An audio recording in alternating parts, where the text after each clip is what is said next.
Sa video na to kabahaw, i-share ko kung paano nyo palalakasin yung hand grip nyo. So kadalasan kasi ito yung ginagawa ko. Mas maganda kasi kabahaw kung malakas yung gripping nyo, malakas yung mga daliri nyo, malakas tong forearm nyo. Tayo ka ng diretso, chest out, forward yung kamay mo, sa harapan.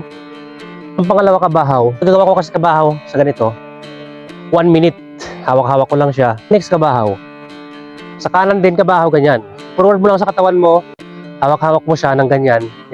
So cross leg,